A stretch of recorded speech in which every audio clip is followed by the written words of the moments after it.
Nous connaissons tous ces images venues d'Afrique, d'Asie ou d'Amérique du Sud. Une pauvreté extrême y est malheureusement répandue dans de nombreuses régions situées au sud de l'équateur. Mais que diriez-vous si je vous disais qu'ici même, en Europe, il existe des endroits presque aussi misérables que les plus grands bidonvilles du Brésil ou du Ghana? Aujourd'hui, nous partons en Bulgarie, plus précisément dans la ville de Plovdiv, la deuxième plus grande ville du pays. Là-bas, vous trouverez le quartier de Stolipinovo, un bidonville si choquant qu'il est difficile à imaginer. Nous allons vous emmener faire un tour dans l'un des quartiers les plus pauvres et en même temps les plus dangereux d'Europe. Lorsque vous entrez à Stolipinovo, un spectacle saisissant s'offre à vous. De vieux immeubles préfabriqués complètement délabrés, des façades qui s'effritent, une odeur d'ordures omniprésente et des déchets partout où vous regardez. Le quartier ressemble à une zone de guerre qui n'aurait jamais été reconstruite. Le matin, la plupart des habitants se lèvent tôt pour fouiller les poubelles des rues de leur quartier et des environs. Comme il n'y a plus de ramassage d'ordures à Stolipinovo depuis longtemps, les déchets s'amoncellent dans les rues. Les habitants espèrent y trouver des matériaux recyclables qu'ils pourront vendre à des ferrailleurs ou à des récupérateurs, ce qui leur permettrait d'acheter un peu de nourriture. Par exemple, cet homme rom de 27 ans n'a jamais connu d'autre vie que celle de Stolipinovo. Il doit réunir environ 23 € par mois pour payer le loyer d'un appartement dans l'un des immeubles délabrés. Pour gagner cette somme, il faut énormément d'efforts dans ce bidonville. Même pour se laver le matin, la plupart des habitants doivent quitter leur domicile. En effet, la plupart des canalisations d'eau potable sont en ruine, et l'eau, lorsqu'elle coule encore, est contaminée et inutilisable. Beaucoup de maisons n'ont même pas d'alimentation en eau.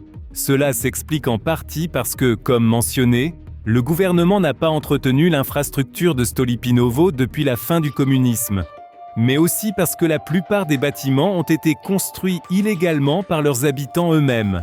Pour accéder à l'eau, les quelques 45 000 habitants du quartier doivent se brancher sur des bornes incendie dans la rue. Même pour leur toilette matinale, beaucoup préfèrent aller derrière des tas d'ordures, dans des rues ou non goudronnées, plutôt que d'utiliser l'intérieur de leur maison. Car la plupart des maisons du bidonville ne sont pas reliées au réseau d'égouts. Les eaux usées s'écoulent à ciel ouvert dans des canaux improvisés. Et vous pouvez imaginer à quel point cela est insalubre et nauséabond, surtout en période chaude.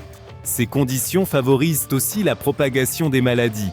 Parfois, des épidémies d'hépatite A éclatent à Stolipinovo par exemple. Après s'être levés et avoir fait leur toilette, les habitants prennent leur petit déjeuner en famille. Comme pour tous les repas, on y sert principalement du pain, des pommes de terre et du chou. Et la variété est rare. Pendant que les premiers rayons de soleil illuminent les immeubles délabrés et que les adultes ramassent des déchets ou essaient de gagner de quoi se nourrir par d'autres moyens, les enfants commencent à jouer dans les rues de Stolipinovo. En réalité, la plupart des enfants passent toute la journée dehors, car l'espace intérieur est extrêmement exigu. Des familles entières vivent ensemble dans de tout petits espaces. Par exemple, Sylvia, la jeune femme que vous voyez ici, vit avec son mari et ses 8 enfants dans seulement 25 mètres carrés.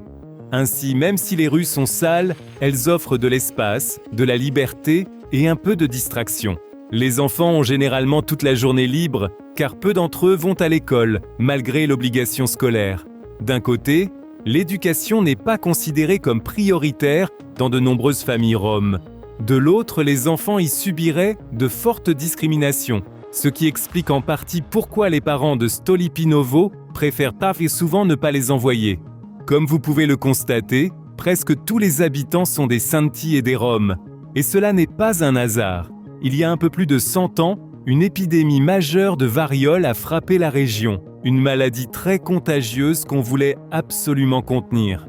À l'époque, le gouvernement a divisé toute la ville en 2 zones, une pour les Sinti et les Roms et une autre pour le reste de la population.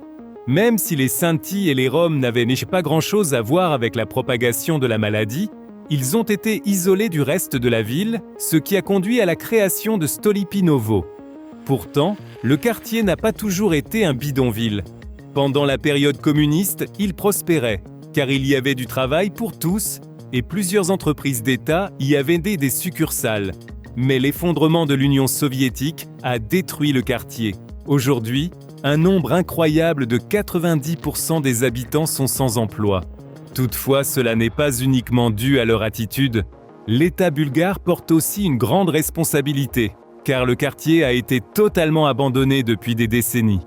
Mais comme vous le voyez, la vie doit continuer, et les habitants s'organisent donc à leur manière. Tandis que les femmes roms s'occupent traditionnellement du foyer, les hommes essaient de gagner un peu d'argent pendant la journée.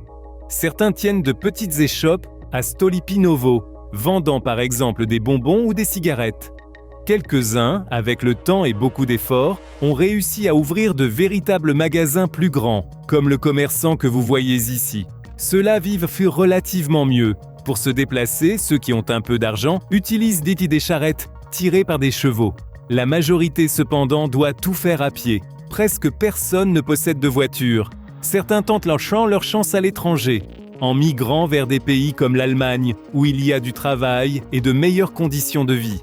Mais la plupart des habitants de Stolipinovo semblent s'être résignés à une vie de pauvreté et de misère. Aussi terrible que cela puisse paraître, et cela l'est réellement, les habitants de Stolipinovo essaient tout de même de ne pas sombrer dans le désespoir et de tirer le meilleur de leur situation. Dans les familles roms, le sens de la communauté est très fort et les habitants s'entraident souvent au quotidien. Et ce n'est pas tout. Malgré leur situation, ils restent joyeux. Dans les rues, on entend souvent de la musique, on danse, on cuisine ensemble et on partage les repas. Quand la nuit tombe, les habitants rentrent dans leur appartement exigu et délabré pour dormir. Souvent, il n'y a pas de lumière électrique, voire pas d'électricité du tout. Et cela ne vient pas seulement du fait que beaucoup de constructions illégales ne sont pas raccordées. En réalité, le gouvernement complique volontairement la vie des habitants. Par exemple, en 2022, lorsque de nombreux propriétaires d'appartements n'ont pas payé leurs factures d'électricité, l'administration municipale a coupé l'électricité de tout le quartier de Stolipinovo. Ainsi, tous les habitants ont été punis, même ceux qui avaient payé leurs factures normalement.